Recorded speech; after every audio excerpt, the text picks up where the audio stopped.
देखिए, आज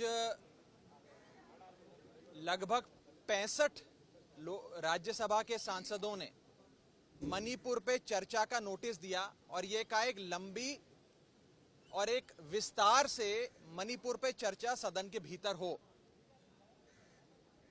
अगर सत्ता पक्ष ये चाहता है कि मणिपुर पे चर्चा हो और अगर सत्ता पक्ष चर्चा कराने के लिए प्रतिबद्ध है तो उन 65 नोटिसेस में से कोई एक भी नोटिस पे अपनी स्वीकृति दे दीजिए और चर्चा शुरू हो जाएगी। केवल सदन में आकर ये चिल्लाने से कि हम चर्चा चाहते हैं, चर्चा नहीं होगी।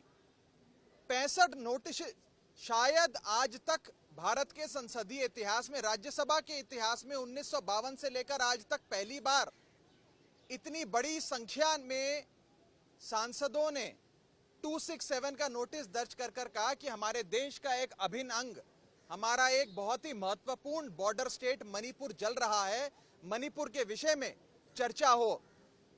लेकिन सरकार ये चर्चा नहीं चाहती। मॉनसून का सत्र 20 जुलाई 2023 को शुरू हुआ था, आज 31 जुलाई 2023 है। 11 दिन हो गए। 11 दिन में किसी एक भी दिन अगर सरकार मणिपुर पे चर्चा करा लेती तो बाकी के वर्किंग डेज बच जाते और उसमें लेजिस्लेटिव काम हो जाता। हम भी चाहते हैं कि सदन चले। और आज मुझे याद आता है उस समय के leader of opposition Arun Jaitley ji और उस समय की नेता विपक्ष सुषमा स्वराज जी लोकसभा की, उनके कथन की याद आती है कि कभी कभी सदन में विपक्ष की आवाज सुनवाए जाने के लिए अगर आपको अपनी आवाज बुलंद करनी पड़े तो उससे लोकतंत्र मजबूत होता है, लोकतंत्र कमजोर नहीं होता। और आज उसी कथन का हवाला देते हुए हम चेयरमैन साहब से, सभापति जी से हाथ जोड़कर विनती करना चाहेंगे कि मणिपुर के विषय पे चर्चा हो।